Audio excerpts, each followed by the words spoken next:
مفتی شعیب اللہ خان صاحب کے بیانات کے لیے مفتی صاحب کے آفیشیل چینل کو سبسکرائب کریں اور زیادہ سے زیادہ شیئر کریں۔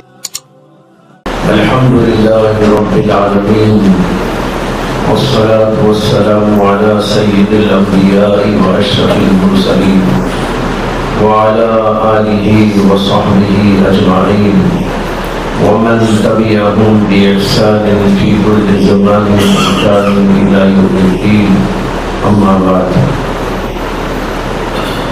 فقد قال الله تبارك وتعالى والذين آمنوا أشد حبا لله صدق الله العظيم۔ بزرگان محترم، دوستو اور بھائیو، اللہ تبارک و تعالی نے انسان کو پیدا فرمایا جنت کے اندر، اور اس سے پہلے انسان کی پیدائش عالم ارواح میں کی گئی۔ عالم ارواح ایک عالم ہے جو انسان بھی دنیا میں آتا ہے، پہلے وہاں رہتا ہے، وہاں سے یہاں آتا ہے۔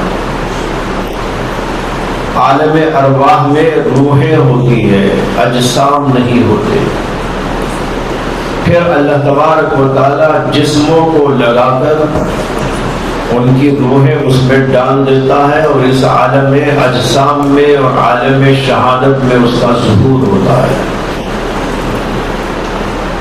تو ایک ہے یہ عالم، دوسرا وہ عالم جس کو عالم ارواح کہا جاتا ہے۔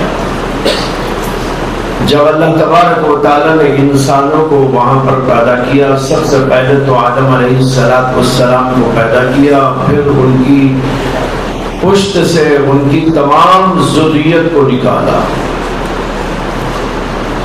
اور وہ چھوٹے چھوٹے ریزوں اور چونٹیوں کی طرح تھے۔ وہاں پر اللہ تبارک و تعالیٰ نے ان تمام انسانوں پر اپنی تجلی ظاہر فرمائی۔ تجلی ظاہر کرنے کے ساتھ اللہ نے ان سے پوچھا الست بربکم، کیا میں تمہارا رب نہیں ہوں؟ قالوا بلا، تو تمام کے تمام انسانوں نے اس کے جواب کے اندر کہا کہ کیوں نہیں، بے شک آپ ہمارے پروردگار ہیں، ہمارے رب ہیں۔ اس واقعے کا ذکر خود قرآن کریم کے اندر بھی آیا ہے، احادیث کے اندر بھی اس کی تفصیلات آئی ہوئی ہیں، علماء کے کلام کے اندر تشریحات موجود ہیں۔ یہاں پر غور کرنے کی بات یہ ہے کہ جب اللہ تبارک و تعالیٰ نے انسانوں کو پیدا کیا تو انسانوں پر اپنی تجلی ظاہر کی، تو اللہ کی تجلی سے انسانوں پر جو عالم ارواح میں تھے، اللہ تعالیٰ کا حسن، اس کا جمال، اس کا کمال، اس کی خوبیاں انسانوں کے سامنے آئیں، اگرچہ وہ کلی طور پر نہیں، جزوی طور پر۔ تو جب تمام کے تمام انسانوں نے اللہ تبارک و تعالیٰ کا دیدار کیا، بالفاظ دیگر اللہ تعالیٰ کے ظہور کی تجلی ان پر ہوئی، اور اللہ کا حسن، اس کا جمال اور اس کا کمال اور اس کی خوبیاں انسانوں پر مشاہد ہوئی، منکشف ہوئی۔ تب اللہ تعالیٰ نے ان سے پوچھا الست بربکم، بتاؤ کیا میں ہی تمہارا پروردگار نہیں ہوں؟ اب وہاں انکار کی کیا مجال تھی؟ جو چیز مشاہد ہوتی ہے، جو چیز کھلی آنکھوں سے دیکھی جاتی ہے، اس کے انکار کا تو کوئی سوال نہیں۔ اس کے اندر شک و شبہ کا بھی کوئی امکان نہیں، تو تمام ذریت آدم نے باتفاق یک زبان ہو کر اللہ کے سامنے عرض کیا، بلا کیوں نہیں، بے شک آپ ہمارے پروردگار ہیں۔ معلوم ہوا کہ اللہ تبارک و تعالیٰ کا ظہور بندے پر جو ہوا ہے اور سب سے پہلی دفعہ ہوا ہے، تو وہاں پر بندے کے دل میں اللہ نے اپنی محبت ڈال دی ہے۔ اسے کہ محبت جو ہوتی ہے وہ حسن سے، جمال سے، کمال سے، اور پھر اسی کے ساتھ عطا و نوال سے ہوتی ہے۔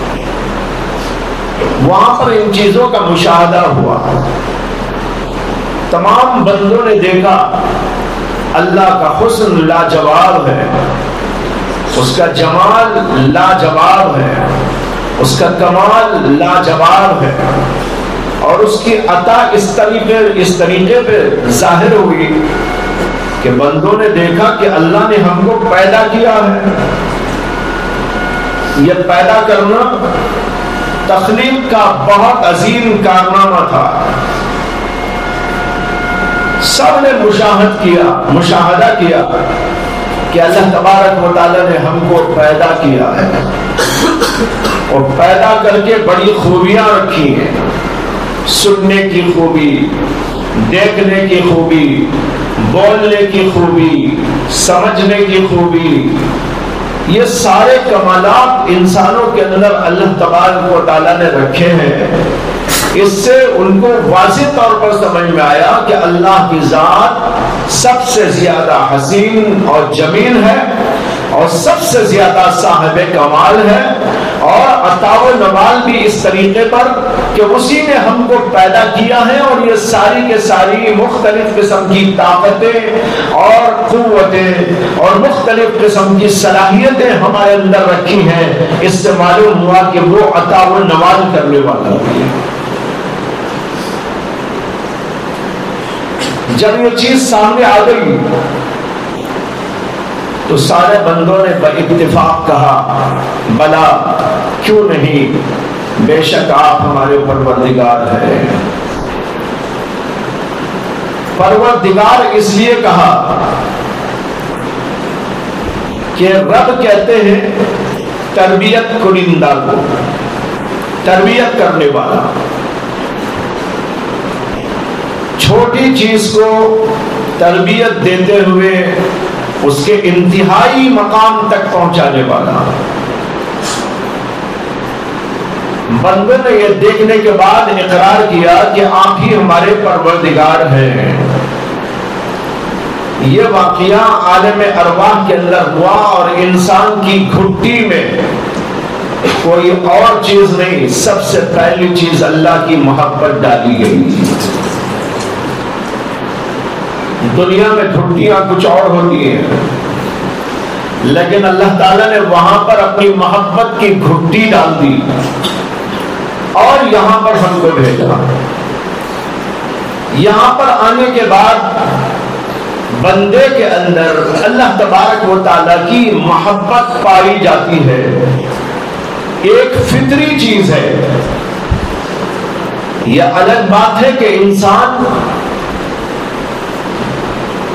محبت کا مرکز تلاش کرنے میں خطا کر لیتا ہے، لیکن بہرحال اس کے دل کے اندر ہے میرا خالق ہے، میرا مالک ہے، وہ بڑا حسین ہے، بڑا جمیل ہے، بڑا باکمال ہے، وہ مدبر ہے، وہ منتظم ہے، ساری خوبیوں کا مالک ہے۔ یہ سمجھ کر اس کے دل کے اندر اللہ کی بے پناہ محبت ہوتی ہے۔ دنیا میں آنے کے بعد یہ محبت انسان کے اندر برقرار رہتی ہے، لیکن کچھ وجوہات سے اس کے اوپر پردے پڑ جاتے ہیں۔ ان پردوں کو ہٹانے کی ضرورت ہوتی ہے۔ جب وہ پردے ہٹ جاتے ہیں تو اللہ کی محبت جو اس کے اندر بطور گھٹی پڑی ہوئی ہے وہ سامنے آ جاتی ہے. اس لیے اللہ نے کہیں بھی یہ حکم نہیں دیا میرے بندوں میرے سے محبت کرو. کوئی آیت ایسی نہیں ہے. اسے کہ جو چیز موجود ہو اس کے حکم کی ضرورت نہیں ہوتی. اللہ نے کہیں نہیں کہا کہ تم میرے سے محبت کرو. البتہ یہ بتایا والذین آمنوا اشد حبا للہ، ایمان رکھنے والے بندے اللہ سے شدید محبت رکھتے ہیں. واقعہ ہے، جملہ خبریہ ہے، یہ خبر ہے اور عظیم الشان خبر ہے. یہ جو بندہ کے ایمان والا ہوتا ہے اس کے اندر اللہ کی محبت ہوتی ہے اور بے پناہ محبت ہوتی ہے. اسے کہنے کی ضرورت نہیں کہ بھائی میرے سے پیار کرو میرے سے محبت کرو. میں نے تو تمہاری گھٹی میں ڈال دی ہے میری محبت اور تمہیں میرا پردو دکھا کر میری تجلی ظاہر کر کے میرا کمال میرا حسن میری ہر چیز میری خوبی تمہارے اوپر واضح کرنی ہے. اور پھر تم نے مجھے دیکھ کر اقرار بھی کر لیا ہے اور کہہ دیا تھا قالوا بلا. لہذا اب یہ کہنے کی کوئی ضرورت نہیں کہ تم میرے سے پیار کیا کرو. معلوم ہوا کہ محبت خداوندی ایک فطری چیز ہے، لیکن فطرت کو بعض چیزیں بگاڑ دیتی ہے. کچھ عادات بگاڑ دیتی ہیں، کچھ ماحول بگاڑ دیتا ہے، کچھ خیالات بگاڑ دیتے ہیں، کچھ عقائد بگاڑ دیتے ہیں اور اس کی وجہ سے انسان کے اندر وہ چیز اندر چلی جاتی ہے. ضرورت اس بات کی ہوتی ہے کہ اللہ کی محبت کو ہوا دی جائے، پردوں کو ہٹایا جائے، نظریات کو صحیح کیا جائے اور جو جو چیزیں اس میں رکاوٹ بنتی ہیں اور پردہ بن جاتی ہیں ان سب چیزوں کو ہٹانے کی کوشش کی جائے.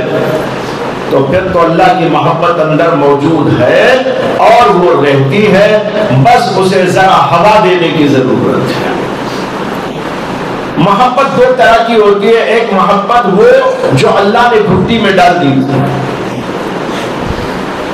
لیکن اتنی محبت کافی نہیں، بلکہ اس کے بعد اس محبت کو بڑھانے کی ضرورت ہے.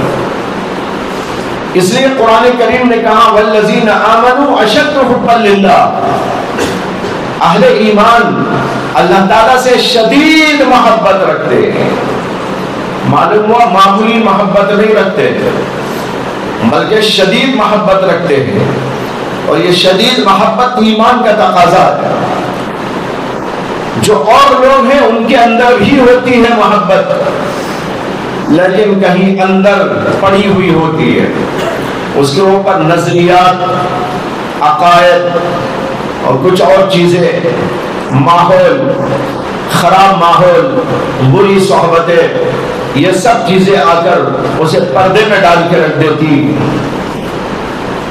لیکن مومن چونکہ ان سب چیزوں سے پاک ہوتا ہے، اس کا نظریہ صحیح ہوتا ہے، اس کا عقیدہ صحیح ہوتا ہے، اس کے دل پر پردہ نہیں ہوتا، ماحول بھی اسے اچھا ملتا ہے، اس لیے وہ محبت اندر پروان چڑھتی ہے یہاں تک کہ وہ محبت شدید ہو جاتی ہے جس کا اللہ نے ذکر کیا والذین آمنوا اشد حبا للہ.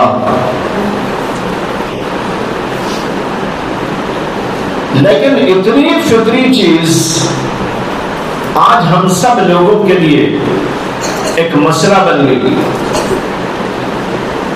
جیسے ہماری فطرت میں کھانا ہے، پینا ہے، سونا ہے اور مختلف کام کاج ہیں، اسی طرح اللہ تعالیٰ نے اپنی محبت بھی ہماری فطرت کے اندر رکھی ہے اور سب سے پہلی وہی چیز رکھی ہے.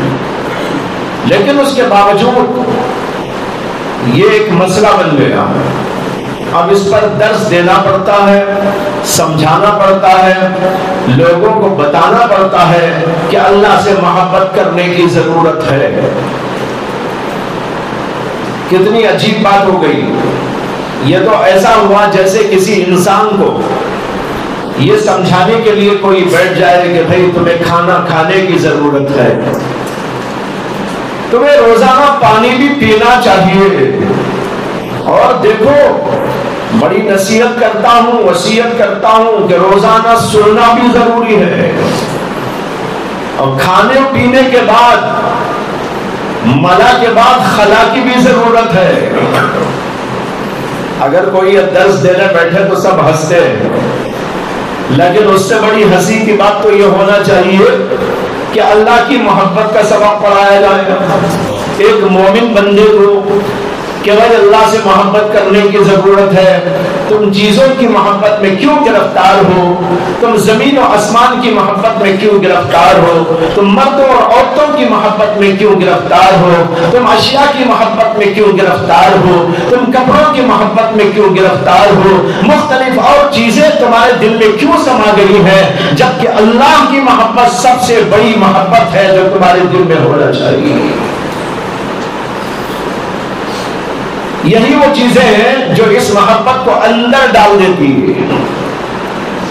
اشیاء کی محبتیں، یہ تو نظریات خراب ہو تو وہ تو بہت ہی خراب بات ہے، لیکن مومن نظریاتی اعتبار سے تو ٹھیک رہتا ہے، لیکن اس کا ماحول اور اس کی طبیعت اور مختلف قسم کے پیش آنے والے مسائل، ان کی وجہ سے کبھی انسان اللہ کی اس محبت کو اندر ڈال کے چھوڑ دیتا ہے، یہاں تک کہ اسے پتہ بھی نہیں چلتا کہ میرے اندر اللہ کی محبت ہے۔ لہذا دنیا کی تمام محبتوں کو نکالنے کی ضرورت ہے۔ دنیا کی محبتوں کے ساتھ اللہ کی محبت جمع نہیں ہوتی، یہ دو آپس میں ضد ہے۔ دنیا کی محبت، چیزوں کی محبت، اشیاء کی محبت، مرد و عورتوں کی محبت، یہ محبتیں اللہ کی محبت کے ساتھ میں کبھی جمع نہیں ہوتی۔ لیکن اس میں ایک بات سمجھ لینے کی ہے، پہلے بھی کسی وقت اس کی بحث گزری ہے کہ اللہ کی محبت کے ساتھ وہ محبت جمع نہیں ہوتی جو اللہ کی محبت کے خلاف لے جانے والی ہو، اور اگر ایسی کسی چیز کی محبت ہو جو اللہ کی محبت میں معین ہو، مددگار ہو، یا اس میں رکاوٹ نہ پیدا کرتی ہو، تو ایسی چیز کی محبت دل میں ہو سکتی ہے اور اللہ کی محبت بھی اس کے ساتھ جمع ہو سکتی ہے۔ جیسے شیخ کی محبت، اللہ کی محبت کے ساتھ انبیاء کی محبت، اللہ کی محبت کے ساتھ اولیاء کی محبت، اللہ کی محبت کے ساتھ والدین کی محبت، یہ محبتیں اللہ کی محبت کے ساتھ اس لیے جمع ہو سکتی ہیں کہ یہ اللہ کی محبت میں رکاوٹ نہیں بلکہ معین و ممید بنتی ہیں، بلکہ اس کو ترقی دینے والی بنتی ہیں۔ اسے یہ محبتیں تو اللہ کی محبت کے ساتھ جمع ہو جاتی ہیں، لیکن جو ایسی نہیں ہے ان تمام محبتوں کو کاٹ کاٹ کر دل سے نکالنا چاہیے، تبھی اللہ کی محبت دل میں جمع ہوتی ہے۔ جمع ہونے کا مطلب یہ ہے کہ ظاہر ہوتی ہے، ورنہ تو ہے اندر، جیسے کہ کہہ چکا ہوں وہ تو ہے اندر، لیکن اس کا ظہور، اور ظہور کی وجہ سے اس کے اثرات کا ظہور اسی وقت میں ہوتا ہے جب کوئی اور اللہ کی محبت کے خلاف دل کے اندر محبتیں جمع نہ ہو۔ تو بتانا یہ چاہتا ہوں کہ اللہ تعالیٰ کی محبت ایک فطری امر ہے۔ اس فطری امر پر ہم سب لوگوں کو بڑی محنت کرنے کی ضرورت ہے، اگرچہ جیسے کہ میں نے کہا مضحکہ خیز بات ہے، لیکن بہرحال جب ضرورت پڑ جائے تو کہنا ہی پڑتا ہے اور کرنا ہی پڑتا ہے کہ اللہ کی محبت کو جو اندر موجود ہے اس کو ظاہر کرنے کی فکر کی جائے، اس کو، اس کے اثرات کو ظاہر کرنے کی فکر کی جائے۔ جو اللہ نے قرآن میں کہا والذین آمنوا اشد حبا للہ، یہ اسی طرح کی محبت ہے جس کے اثرات ظاہر ہوتے ہیں، اس کے ثمرات سامنے آتے ہیں۔ اگر یہ سامنے آ جائے تو اعمال میں اس کا ظہور ہوتا ہے۔ جب اللہ کی محبت ہوتی ہے تو اس کے دو اثرات واضح ہوتے ہیں۔ ایک اثر یہ واضح ہوتا ہے کہ اللہ تعالیٰ کی اطاعت میں بندہ لگ جاتا ہے، اللہ کی اطاعت کے خلاف کوئی کام نہیں کرتا۔ دوسری طرف اللہ کی نافرمانیوں سے پوری طرح بچنا شروع کر دیتا ہے، اس لیے کہ جب اللہ کی محبت موجود ہے تو اللہ کی محبت والا اللہ کا کوئی گناہ کیسا کرے، کسی معصیت کا ارتکاب کیسا کرے۔ جس دن میں خدا کی محبت ہوتی ہے وہاں پر معصیت کا گزر نہیں ہو سکتا، بلکہ وہاں پر طاعت ہی طاعت ہوتی ہے۔ تو یہ دو اثرات بالکل ظاہر ہیں کہ ایک طرف اطاعت خداوندی اور دوسری طرف معاصی سے اجتناب اور احتراز، یہ دو علامتیں اللہ کی محبت کی نشانیاں ہیں۔ جب اللہ کی محبت ظاہر ہوتی ہے تو یہ کھلے طور پر سامنے آ جاتی ہے۔ اس تھرمامیٹر کو رکھ کر ہر آدمی کو غور کرنے کی ضرورت ہے، کیا میرے اندر اللہ کی محبت ایسی ہے؟ اگر ہے تو اس کا یہ اثر ظاہر ہونا ضروری ہے کہ اللہ کی اطاعت میں میری زندگی بسر ہو اور نافرمانیوں سے بچنے والا میں بن جاؤں۔ اگر یہ دو علامتیں ظاہر ہوں تب آدمی سمجھ سکتا ہے کہ میرے اندر اللہ کی محبت ہے اور اس کا ظہور ہو رہا ہے۔ ہر آدمی اپنے اپنے طور سے سوچ لے اور سوچنے کے بعد فیصلہ کر لے کہ میرے اندر یہ چیز موجود ہے کہ موجود نہیں ہے۔ نبی اکرم صلی اللہ علیہ وسلم کی زندگی، حضرات صحابہ کرام کی زندگی، اولیاء اللہ کی زندگی، یہ نمونہ ہمارے سامنے پیش کرتی ہے۔ اللہ کے نبی علیہ السلام کو اللہ تعالیٰ سے جو بے پناہ محبت موجود تھی، اس محبت کا نتیجہ تھا کہ اللہ کے نبی علیہ السلام اطاعت اور عبادت میں زندگی گزارتے تھے اور ایسی عبادت کرتے تھے کہ اللہ تبارک و تعالیٰ کو یہ کہنا پڑا، یا ایھا المزمل قم اللیل الا قلیلا نصفہ او انقص منہ قلیلا او زد علیہ ورتل القرآن ترتیلا۔ یہ عجیب آیت ہے، آیات ہے۔ اس کے اندر اللہ تعالیٰ نے کہا یا ایھا المزمل، اے کملی اوڑھنے والے، قم، کھڑے ہو جائیے، اللیل، رات میں، قم اللیل الا قلیلا، مگر کچھ رات آرام بھی کر لیا کیجیے۔ قم اللیل الا قلیلا، کتنا آرام کرے؟ نصفہ، آدھی رات آرام کر لیں، آدھی رات عبادت کر لیں۔ نصفہ او انقص منہ قلیلا، یا یہ کہ آرام کا وقت اس سے تھوڑا کم کر لیں، عبادت کا وقت تھوڑا بڑھا لیں۔ اور آگے کہتے ہیں یا یہ کہ عبادت کے وقت میں کچھ کم کر لیں اور آرام کے وقت میں اور تھوڑا اضافہ کر لیں۔ یہ آیت اس وقت نازل ہوئی تھی جب اللہ کے نبی علیہ السلام عبادت کے اندر رات بھر گزارتے تھے۔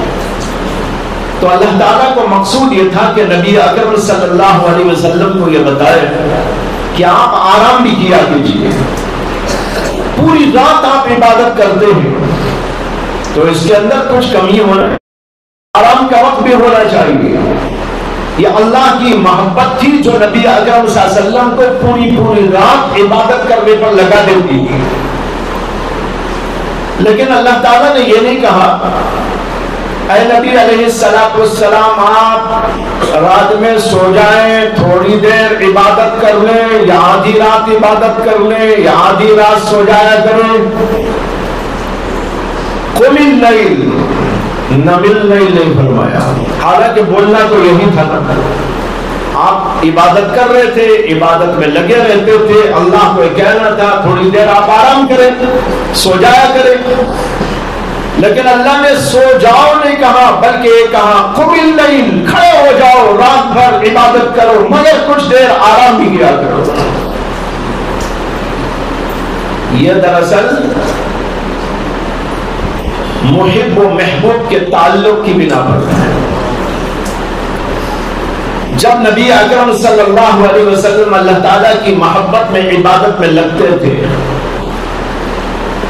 اگر اللہ تعالیٰ کہتے ہیں اے نبی آپ سو جائیں، تو آپ کا دل ٹوٹ جاتا۔ آپ کہتے ہیں کہ اللہ نے مجھے منع کر دیا، اپنے دربار میں آنے سے منع کر دیا، معلوم نہیں میرے سے کیا خطا ہو گئی کہ اللہ تعالیٰ کہہ رہے جاؤ سو جاؤ، میرے پاس آنے کی کیا ضرورت ہے؟ تو دل ٹوٹ جاتا۔ اللہ کے نبی کے دل کو رکھ لے۔ اللہ تعالیٰ کہتے ہیں قم اللیل الا قلیلا، اے نبی آپ عبادت کیا کیجئے رات میں، مگر کچھ دیر آرام بھی کر لیا کیجئے۔ کتنی عجیب تسلی کا سامان ہے، لیکن یہ وہی سمجھ سکتا ہے جس کے دل کے اندر وہ محبت موجود ہو، جس کا دل اس محبت سے خالی ہو یا اس کا ظہور اس میں نہ ہو، وہ اس بات کو نہیں سمجھ پاتا۔ بہرحال اللہ کے نبی علیہ السلام کی عبادت یہ اللہ کی محبت کا نتیجہ تھا۔ حضرت عائشہ صدیقہ رضی اللہ عنہا کی روایت ہے، ان کے پاس کچھ لوگ آئے اور انہوں نے عرض کیا کہ نبی اکرم صلی اللہ علیہ وسلم کی کوئی عجیب بات آپ جانتی ہو تو ہم کو بتا دیں۔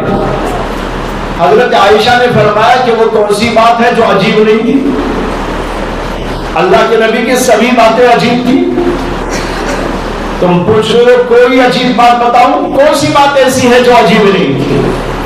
پھر اس کے بعد انہوں نے کہا کہ ایک دفعہ ایسا ہوا کہ رات کا وقت تھا، میں سو چکی تھی یا اپنے بچھونے پہ جا چکی تھی، بہت دیر کے بعد اللہ کے نبی علیہ السلام تشریف لائے، آپ نے سلام کیا اور پھر اندر آ کر میرے ساتھ لیٹ گئے، میرے لحاف کے اندر لیٹ گئے۔ کچھ دیر کے بعد فرمانے لگے عائشہ مجھے چھوڑو، میں اللہ کی عبادت کرنے کے لیے جانا چاہتا ہوں۔ حضرت عائشہ صدیقہ نے عجیب جواب دیا۔ حضرت عائشہ صدیقہ نے فرمایا کہ یا رسول اللہ مجھے پسند ہے کہ آپ میرے قریب ہو، لیکن اگر آپ کو یہ پسند ہے کہ آپ عبادت کے لیے جائیں تو مجھے بھی وہ پسند ہے۔ اس کے اندر ایک طرف شوہر کا حق ادا کر دیا اور دوسری طرف اللہ کے نبی علیہ السلام کے دل کی رعایت بھی کر لی۔ اس کے بعد میں کہتی ہیں کہ اللہ کے نبی علیہ السلام اٹھے اور آپ نے مشکیزے سے وضو فرمایا، پھر اس کے بعد عبادت کے اندر لگ گئے اور روتے رہے اور روتے رہے، اور پھر نماز پڑھنے کے بعد آپ بیٹھ کر دعا مانگنے لگے اور اتنا روئے کہ آپ کی داڑھی مبارک تر ہو گئی اور پھر اس کا اثر آپ کے سامنے والے حصے پر بھی ہو گیا۔ یہ حضرت عائشہ صدیقہ نے نبی اکرم صلی اللہ علیہ وسلم کا واقعہ عجیب تر جو تھا اس کو بیان کیا۔ معلوم یہ ہوا یہ سب اللہ تبارک و تعالیٰ کی محبت کا نتیجہ تھا۔ اطاعت اور عبادت، ایک طرف اطاعت کہ اللہ جو فرمائے وہی کرے بندہ، دوسری طرف اس کی عبادت میں لگا رہے، نوافل کی کثرت۔ فرائض تو پڑھنا ہی ہے، فرائض کا پڑھنا یہ چھوٹے درجے کی محبت ہے، اور اس سے آگے نوافل اور سنتوں کا اہتمام، ذکر اذکار کا اہتمام، یہ اس سے اوپر والی محبت ہے۔ یہ محبت جب آتی ہے تو آدمی رات بھر جاگنے کو بھی آسان سمجھتا ہے۔ ذکر اذکار اور اللہ کی مختلف قسم کی عبادتیں اس کے لیے آسان ہو جاتی ہے۔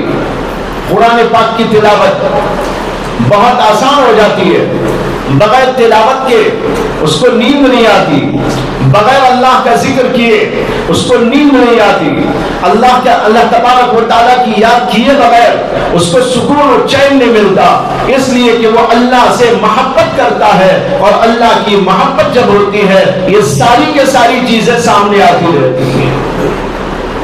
اور دوسری طرف یہ ہے کہ برائی سے بچنا۔ اللہ کے نبی کے بارے میں تو کون کیا کہہ سکتا ہے، صحابہ کا حال بھی کتنا عجیب تھا کہ وہ گناہ تو گناہ بلکہ ایسی چیزوں سے بھی بچتے تھے جو اللہ کے نبی علیہ السلام کی طبیعت پر ناگوار گزرتی تھی، طبیعت پر ناگواری۔ ایک صحابی کا واقعہ ہے کہ انہوں نے گھر تیار کیا تھا اور اس میں انہوں نے قبے بنائے، اور پھر اس کے بعد ایک بار نبی اکرم صلی اللہ علیہ وسلم کا ادھر سے گزر ہوا۔ اللہ کے نبی علیہ السلام نے اپنے ساتھ والے صحابہ کرام سے پوچھا کہ کس کا مکان ہے؟ لوگوں نے بتایا کہ فلاں صحابی۔ آپ نے کچھ نہیں کہا، خاموش رہے۔ واپسی ہو گئی۔ 2-4 دن کے بعد وہ صحابی نبی اکرم صلی اللہ علیہ وسلم کی خدمت اقدس میں حاضر ہوئے، تو اللہ کے نبی علیہ السلام کو سلام کیا تو آپ نے جواب نہیں دیا۔ وہ صحابی دوسری طرف سے آئے، آپ نے منہ موڑ لیا۔ وہ صحابی ادھر سے آئے تو آپ نے ادھر منہ کر لیا۔ وہ صحابی ادھر سے آئے تو آپ نے پھر منہ پھیر لیا۔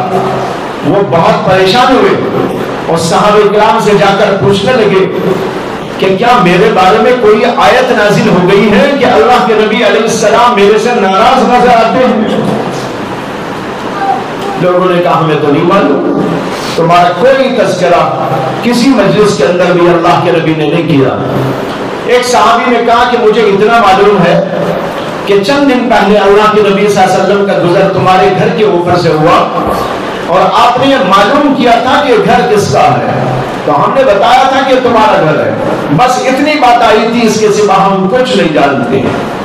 یہ سن کر وہ صحابی اٹھ کر جاتے ہیں اور اپنا پورا مکان زمین بوس کر دیتے ہیں، یعنی توڑ دیتے ہیں، اور آ کر ابتلا بھی نہیں کرتے۔ پھر چند دن کے بعد اللہ کے نبی علیہ السلام کا گزر سے ہوتا ہے، دیکھتے ہیں کہ وہ مکان ندارت۔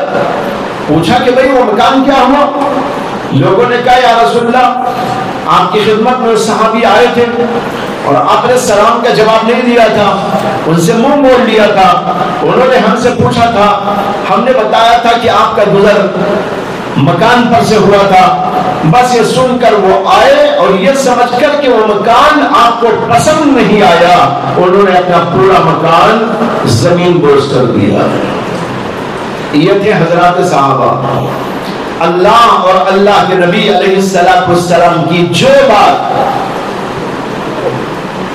ناپسندیدہ ہو، چاہے وہ بہت جو ہے کم درجے ہی کی کیوں نہ ہو، جیسے کہ یہ واقعہ بتا رہا ہے، حرام تو نہیں تھا، ناجائز تو نہیں تھا، لیکن اللہ کے نبی علیہ السلام کو پسند نہیں آیا تھا۔ اللہ کے نبی کی پسند کا لحاظ کرتے ہوئے انہوں نے مکان کو توڑ دیا۔ یہ تھے حضرات صحابہ۔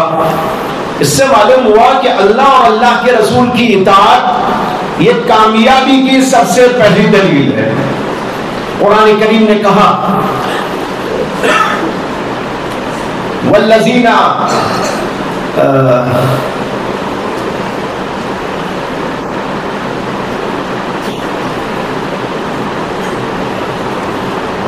بھول گیا ہے، جس میں یہ مضمون ہے کہ جو لوگ اللہ کی اطاعت اور اللہ کے رسول علیہ السلام کی اطاعت کرتے ہیں اور تقوی کی زندگی گزارتے ہیں، خوف اور خشیت کھاتے ہیں اور تقوی کی زندگی گزارتے ہیں، وَيَخْشَى اللَّهَ وَيَتَّقِي فَأُولَئِكَ هُمُ الْفَائِزُونَ۔ وَمَن يُطِعِ اللَّهَ وَرَسُولَهُ وَيَخْشَ اللَّهَ وَيَتَّقِهِ فَأُولَٰئِكَ هُمُ الْفَائِزُونَ۔ جو لوگ اللہ کی اطاعت، اللہ کے رسول کی اطاعت کرتے ہیں اور تقوی کی زندگی گزارتے ہیں اور خوف و خشیت رکھتے ہیں، یہی لوگ دراصل کامیاب ہیں۔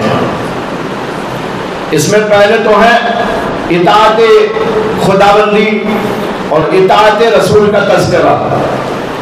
جو اللہ کی اطاعت اور رسول اللہ کی اطاعت کرتے ہیں، ظاہر بات ہے کہ اللہ کی اطاعت اور رسول کی اطاعت تو اللہ کی محبت ہی سے نکلنے والی چیز ہے۔ محبت نہ ہو تو یہ چیز نکل ہی نہیں سکتی۔ محبت ہوتی ہے تبھی یہ چیز نکلتی ہے کہ اس کی ماننا چاہیے، اس کے پیچھے چلنا چاہیے، اس کی ہر بات قبول کرنا چاہیے اور وہ اس کے مطابق زندگی گزارنے کے لیے تیار ہوتا ہے۔ تو اللہ کی محبت اور اللہ کے رسول کی محبت اور اس کے نتیجے میں اللہ اور اللہ کے رسول کی اطاعت۔ اور آگے کہا وَيَخْشَ اللَّهَ،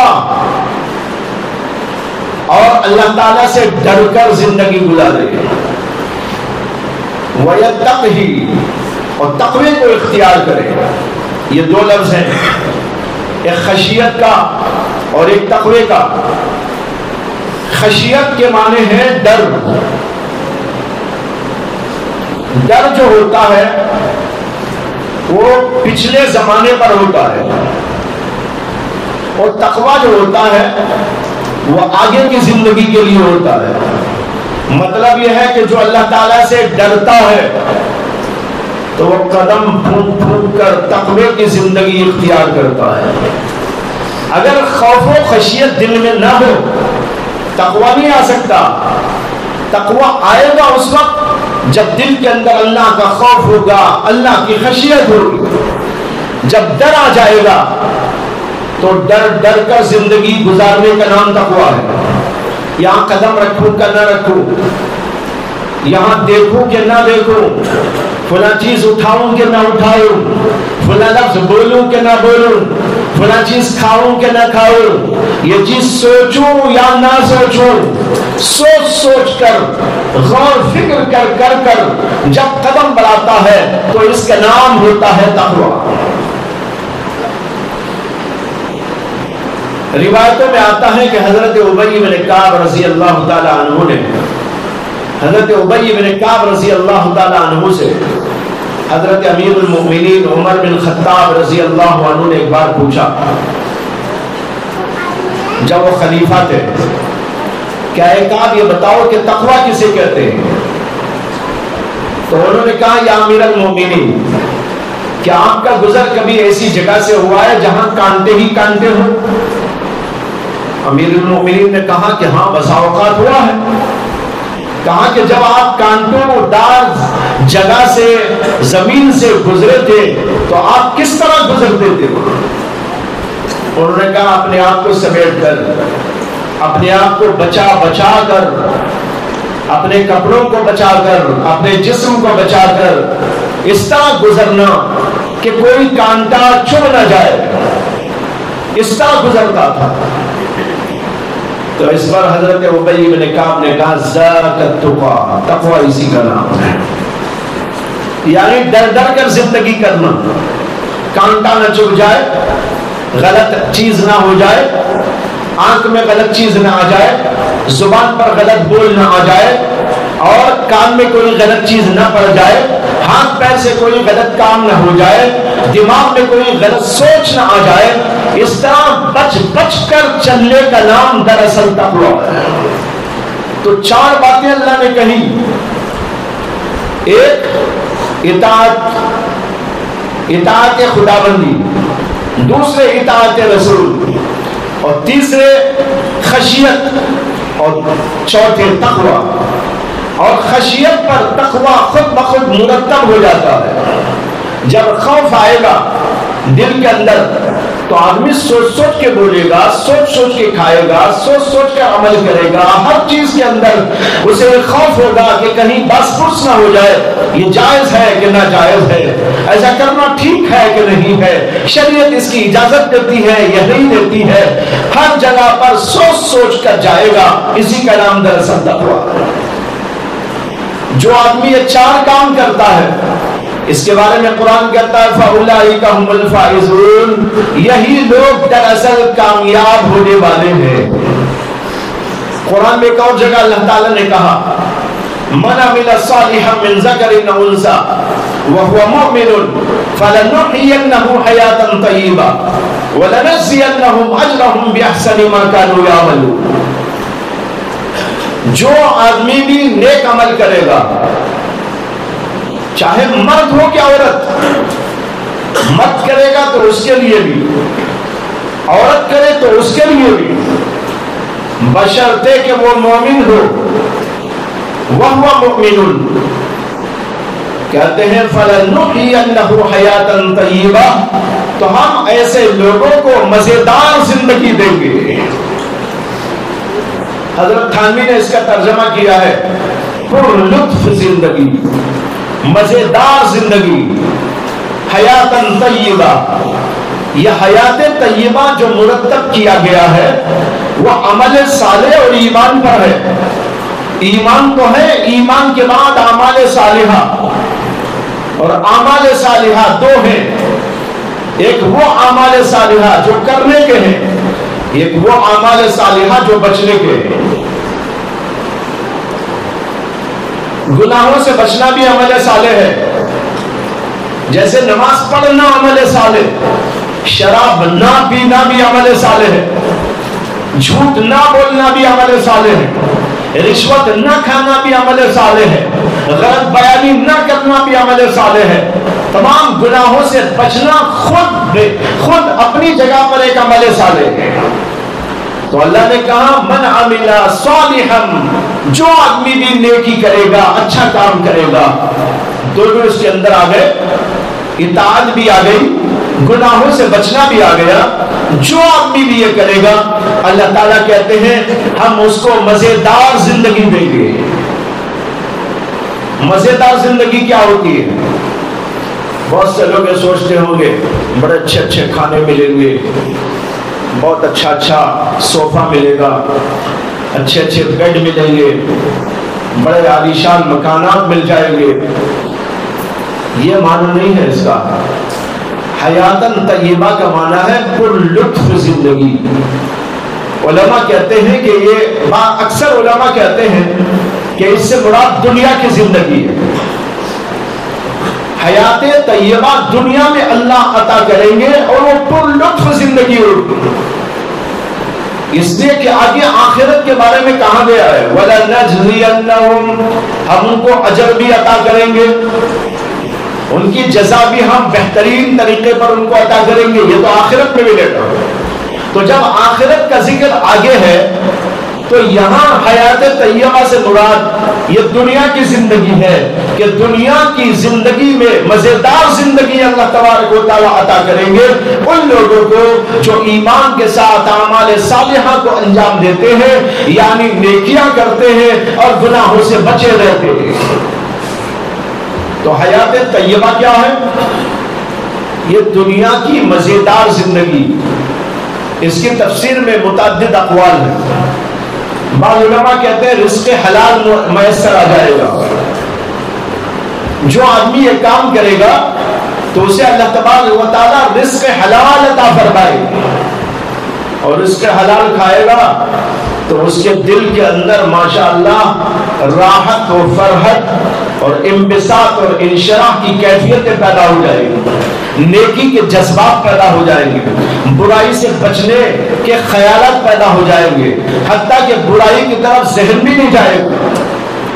حضرت مولانا اشرف علی صاحب تھانوی رحمۃ اللہ علیہ نے یہ واقعہ بیان کیا ہے کہ حضرت مولانا یعقوب صاحب رحمۃ اللہ علیہ کی خدمت میں ایک دیہاتی شخص نے ایک بار کچھ رقم لا کے دی، اور وہ 2 روپے تھے۔ لا کر دے کر اس نے کہا کہ حضرت میں یہ چاہتا تھا کہ دارالعلوم دیوبند کے تمام اساتذہ کی دعوت کروں، لیکن دعوت کرنے کے لیے میرے پاس انتظامات نہیں ہو پائے، اس لیے میں 2 روپے لایا ہوں آپ خود یہاں پر اساتذہ کرام کو کچھ پکا کر اس کو کھلا دیں۔ حضرت نے اس کو لے لیا اور پھر اس کے بعد گڑ کے چاول بنائے، یعنی ایک قسم کا میٹھا چاول، اس کے اندر گڑ کے چاول۔ اس کے بعد تمام اساتذہ کرام کو جو بھی اس وقت موجود تھے ان کو کھلا دیا، اور حضرت مولانا یعقوب صاحب رحمۃ اللہ علیہ نے بھی اس کو کھایا۔ حضرت تھانوی نقل کرتے ہیں کہ اس واقعے کے بعد حضرت مولانا یعقوب صاحب رحمۃ اللہ علیہ فرماتے تھے کہ اس حلال کمائی اور حلال پیسے کی وجہ سے میرا حال یہ تھا کہ 2 مہینے تک کبھی وسوسے کے طور پر بھی کوئی گناہ کا خیال نہیں آیا۔ یہ ہے حلال رزق کی برکت۔ حلال رزق کھاؤ، تھوڑا کھاؤ، بڑی برکت ہوگی، نیکی کے جذبات پلتے رہیں گے، برائیوں سے دوری ہوتی رہے گی۔ تو بعض علماء کہتے ہیں کہ حیات طیبہ سے مراد ہے رزق حلال، اللہ اس کو عطا کریں گے، اور بعض علماء نے اس کو عام رکھا، رزق تک محدود نہیں، یعنی کھانے تک محدود نہیں، اور چیزوں کے اعتبار سے بھی اللہ تعالیٰ اسے حلال چیز عطا کریں گے، اور اس کے ساتھ اسے قناعت کا مادہ عطا فرما دیں گے۔ اور جب قناعت اس کے اندر آ جائے گی تو آدمی تھوڑی چیز کے اوپر بھی قانع بن کر خوش ہو جاتا ہے، اور جو آدمی دنیا طلب ہوتا ہے اسے کتنا بھی آپ دیتے چلے جاؤ وہ حل من مزید ہی کی رٹ لگائے جاتا ہے۔ جیسے حدیث میں بھی آیا کہ اللہ کے نبی صلی اللہ علیہ وسلم نے فرمایا کہ ابن آدم کو 1 سونے کی بادی دے دو تو کہے گا اور 1 مل جائے تو بہت بھلا، اور اگر دوسری مل جائے تو کہے گا اور 1 مل جائے تو بہت اچھا۔ اس کا پیٹ کوئی چیز نہیں بھر سکتی سوائے مٹی کے، یعنی مرنے ہی سے اس کا پیٹ بھرے ہو۔ تو اس طرح لوگ حل من مزید کی رٹ لگائے رکھتے ہوئے، اور اس کی وجہ سے کبھی ان کو سکون نہیں مل سکتا۔ جس آدمی کے اندر قناعت کا مادہ نہ ہو اسے کروڑ روپے بھی آپ دے دو، اربوں خربوں روپے بھی اس کو مل جائے، لیکن اس کو تسلی نہیں ہوتی، اور قناعت نہ ہونے کی وجہ سے اور حرص ہونے کی وجہ سے ہر وقت پریشان ہی پریشان رہتا ہے۔ اور جو قناعت والے لوگ ہوتے ہیں ان کو تھوڑا بھی ملتا ہے وہ اللہ کا شکر ادا کرتے ہیں، اور ان کی زندگی بڑی پر لطف ہو جاتی ہے۔ حضرت ابراہیم بن ادہم بہت بڑے اولیاء اللہ میں شمار ہوتے ہیں۔ ایک زمانے میں تو وہ بادشاہ تھے، اور ان کی بادشاہی پشت در پشت چلی آ رہی تھی، لیکن ان کے ساتھ کچھ واقعات پیش آئے۔ اس کے بعد انہوں نے حکومت کو چھوڑ دیا، لات مار دیا، اور اولیاء اللہ کی خدمت میں رہنے لگے، خود ہی بہت بڑے اللہ کے ولی بن گئے۔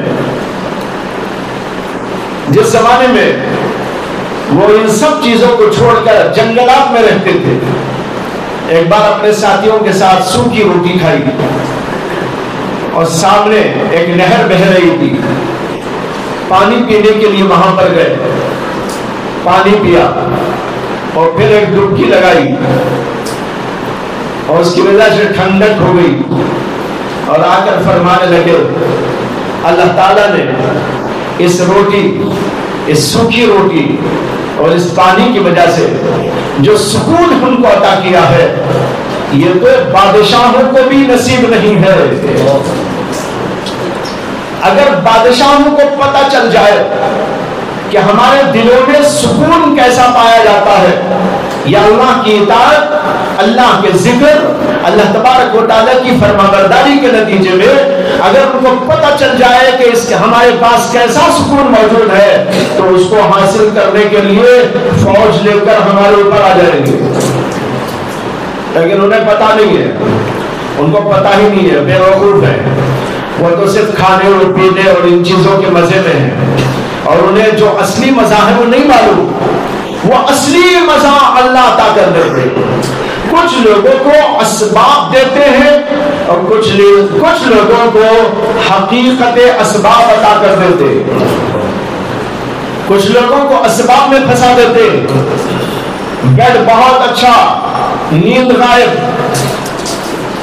صوفے پر صوفہ موجود لیکن سکون غائب، کھانے بہت اچھے لیکن دل ہر وقت بے چین. اسی طریقے پر اور بہت سارے اسباب ان کے پاس موجود ہوتے ہیں. اسباب کی فراوانی کے باوجود اسباب کا جو مقصد ہے وہ ان کو حاصل نہیں ہوتا. اسی لیے بعض بزرگوں نے کہا کہ پیسے سے انسان اشیاء خرید سکتا ہے، صوفہ خرید سکتا ہے، اچھا بیڈ خرید سکتا ہے، کھانے اور پینے کی چیزیں خرید سکتا ہے، دوا بھی خرید سکتا ہے، لیکن دوا تو خرید سکتا ہے لیکن شفا نہیں خرید سکتا. اور پیسے کے ذریعے صوفہ تو خرید سکتا ہے لیکن سکون نہیں خرید سکتا.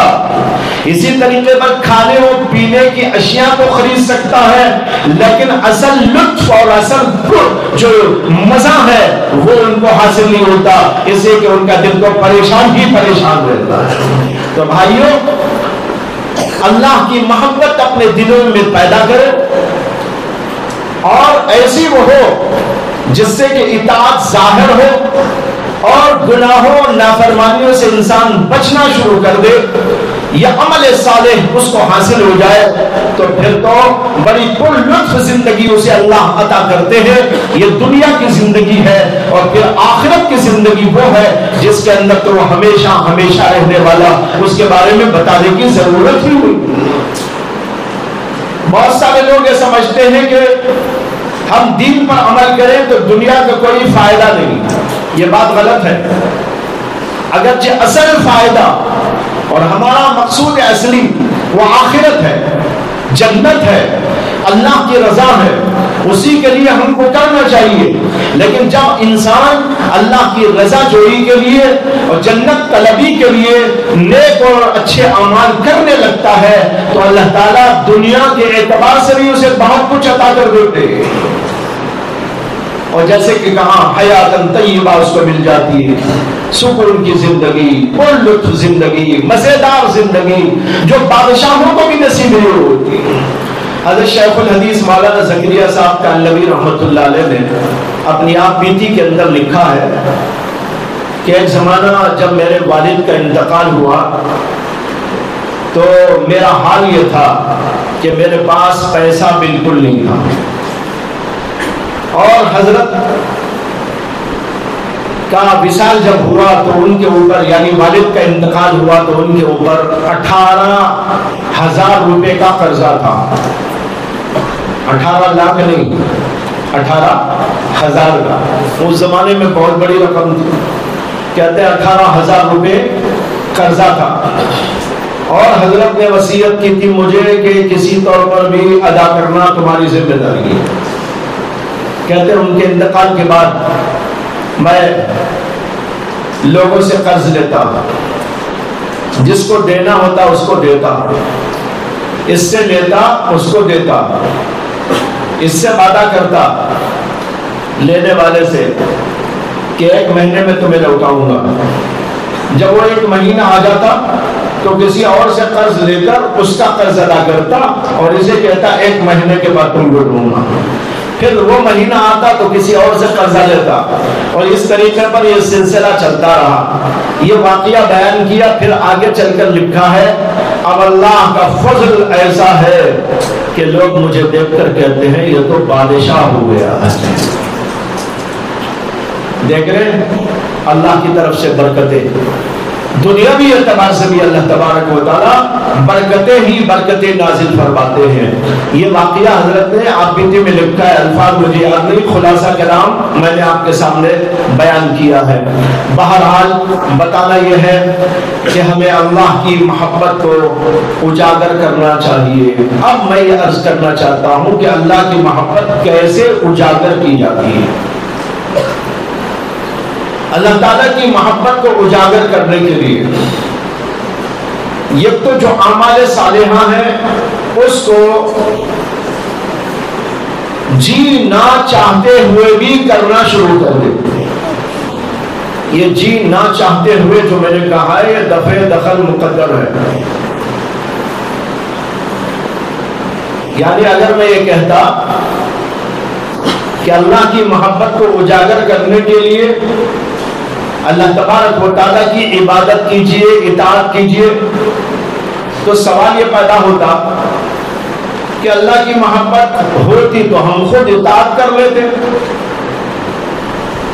ہم خود عبادت کر لیتے، نہیں ہے اسی لیے تو آنا ہے، وہ عبادت اور اطاعت کرنے ہی کے لیے تو ہے، پھر وہی چیز اس کا کیسا ذریعہ؟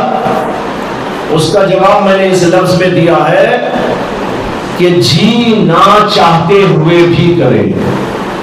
جی نہیں چاہے گا، جس کے دل میں اللہ کی محبت ایسی نہ ہو، نماز پڑھنے ہرگز نہیں جی چاہے گا، ذکر کرنے جی اس کا نہیں چاہے گا، تلاوت کرنے جی نہیں چاہے گا، اطاعت کرنے جی نہیں چاہے گا، بلکہ اس کا نفس تو جی چڑائے گا کہ نماز نہ پڑھے، سستی میں غفلت میں پڑا رہے گا، اور اسے تعلیم دی جائے، ترغیب دی جائے، لیکن تب بھی وہ آگے بڑھنے کے لیے تیار نہیں ہوگا۔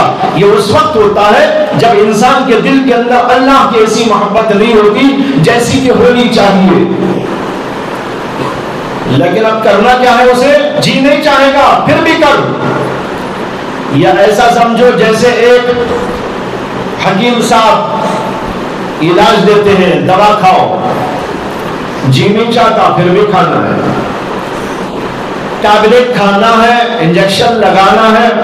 کون آدمی ایسا ہے جو انجیکشن لگانے خوشی خوشی جاتا ہے؟ کوئی نہیں جاتا، لیکن پھر بھی لگاتا ہے۔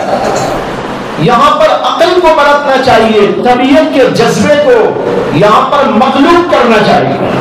طبیعت کا تقاضا اللہ کی محبت نہ ہونے کی صورت میں ہوتا ہے کہ ہم اطاعت نہ کریں، ہم عبادت نہ کریں، ہم ذکر نہ کریں، ہم تسبیحات نہ پڑھیں، ہم تلاوت نہ کریں، ہم نماز نہ پڑھیں، ہم فجر کو نہ اٹھیں، ہم جو ہے تہجد نہ پڑھیں۔ یہ وہ سکھاتا ہے۔ اب کرنا کیا ہے؟ عقل کو غالب کیجئے کہ بھائی یہ کام مجھے کرنا ہے، جی نہ چاہتے ہوئے بھی کرنا۔ جب چند دنوں تک کرنے لگتے ہیں تو اندر اندر وہ اللہ کی محبت ذرا بیدار ہونی شروع ہو جاتی ہے۔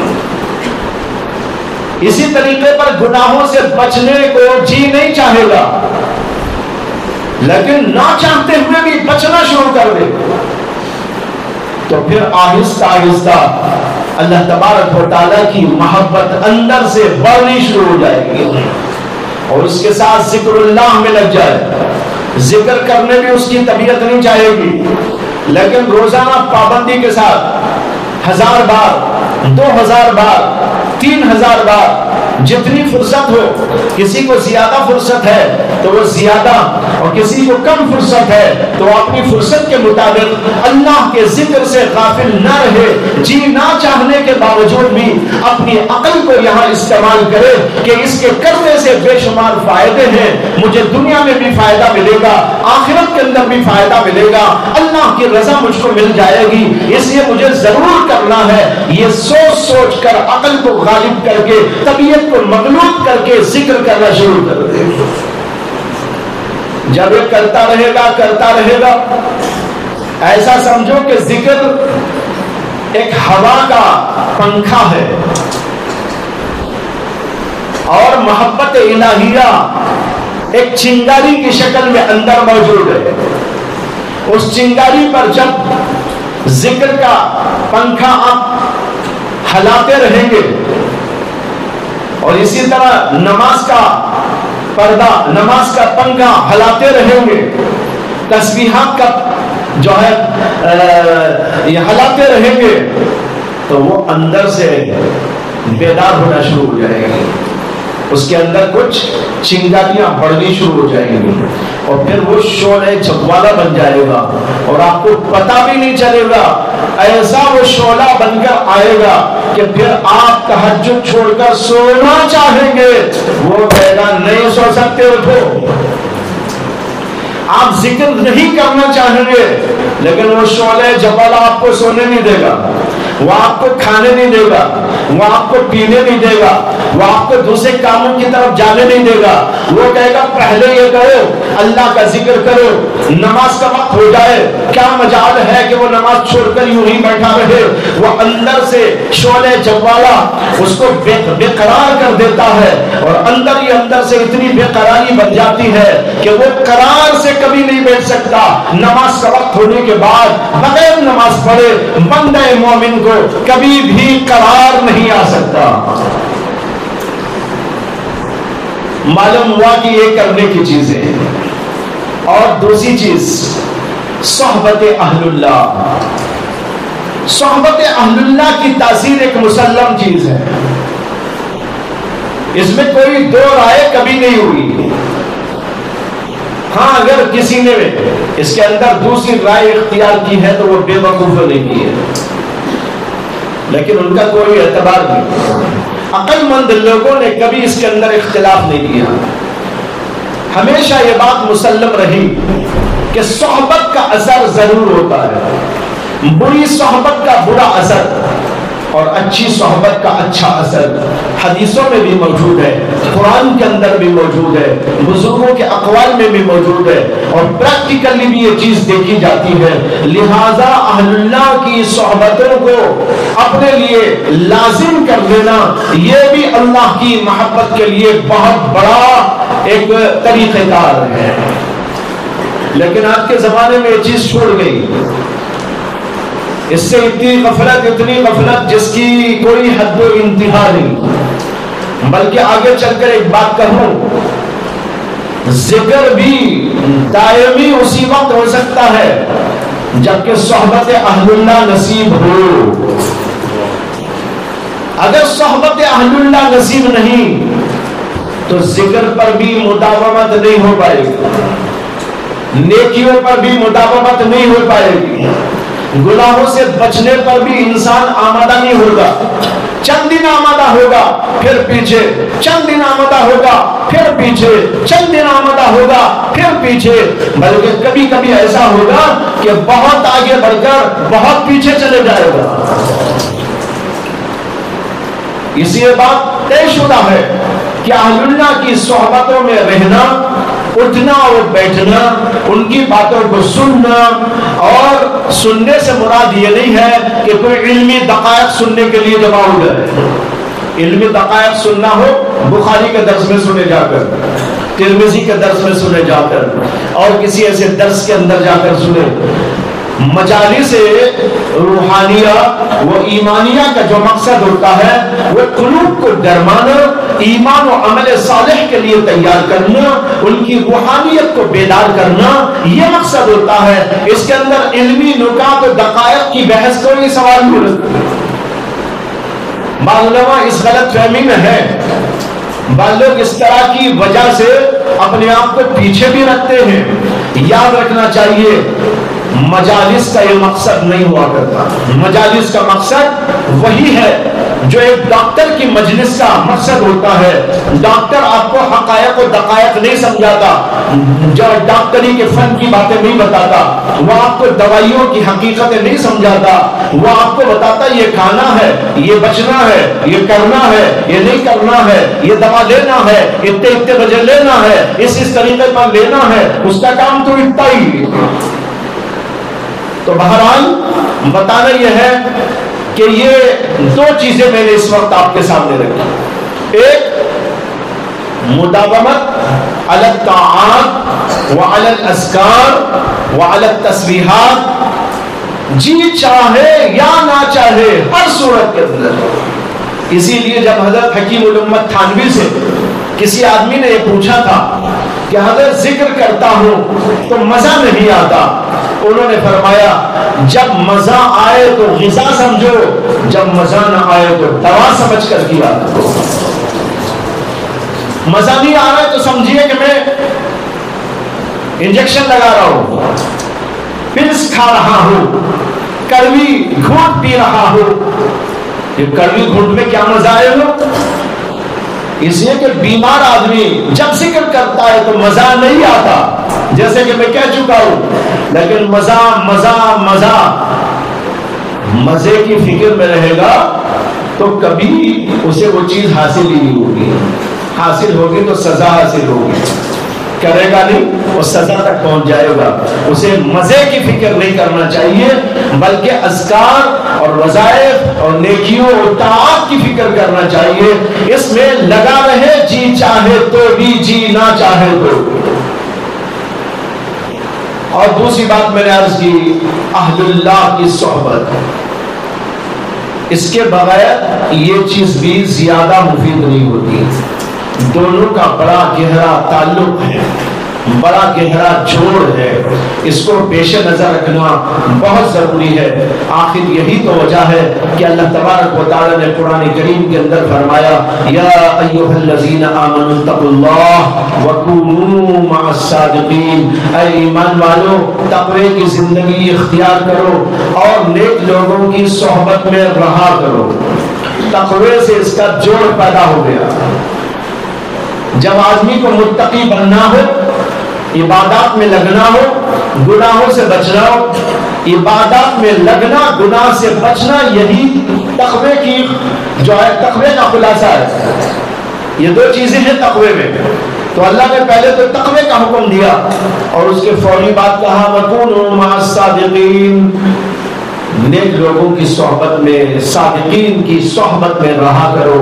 یہ رہنا انسان کے اندر تقوی کی اسپرٹ کو اچھی طرح پیوست کر دیتا ہے اور اس کے اندر، اس کے رگ و ریشے کے اندر اس کو گھسا دیتا ہے، بسا دیتا ہے، رچا دیتا ہے. اللہ تعالی ہم سب کو توفیق عطا فرمائے سنی ہوئی باتوں پر عمل کرنے کی. وآخر دعوانا ان الحمد للہ رب العالمین.